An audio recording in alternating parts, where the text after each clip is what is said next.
Welcome. I am Sister Who. Thank you for watching today. I wanted to spend some time thinking today more about the question word who.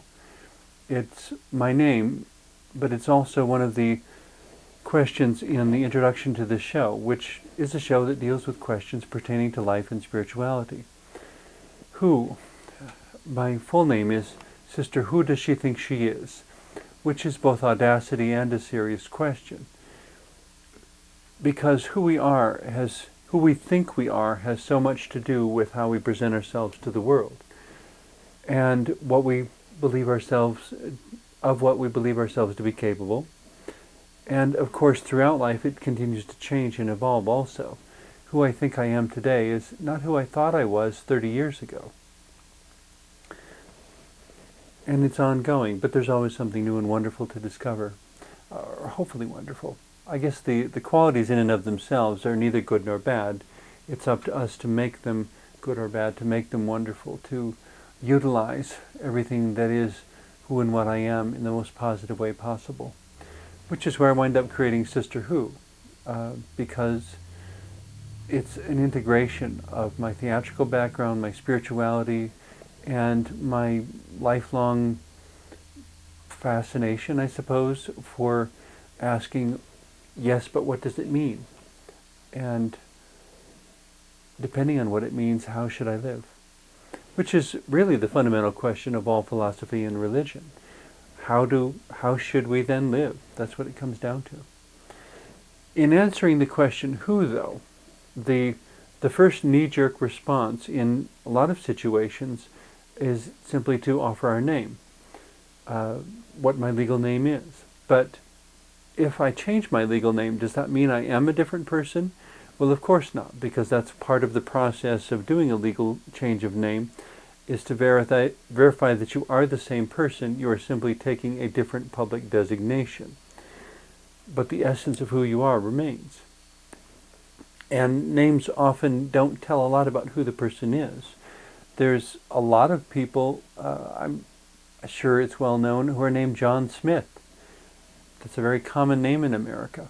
Doesn't mean that it's a name to be trivialized or devalued. It just means that there's a lot of people who use that public designation.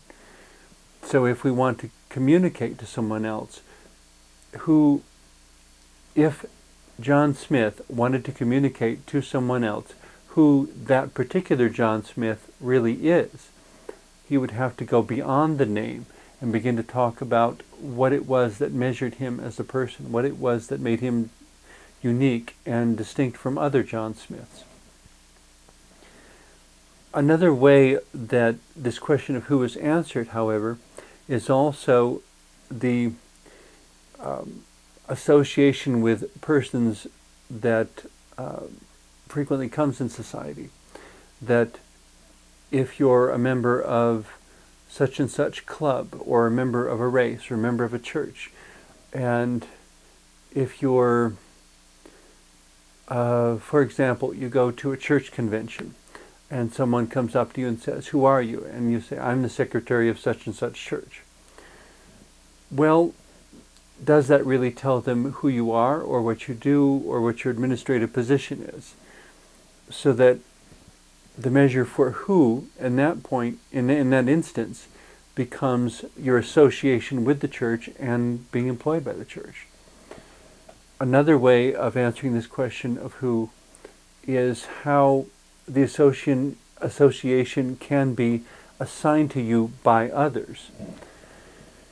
I remember a young lady I spoke with once who came from a poorer part of, I think it was Virginia, and went to a restaurant that prided itself on serving upscale customers.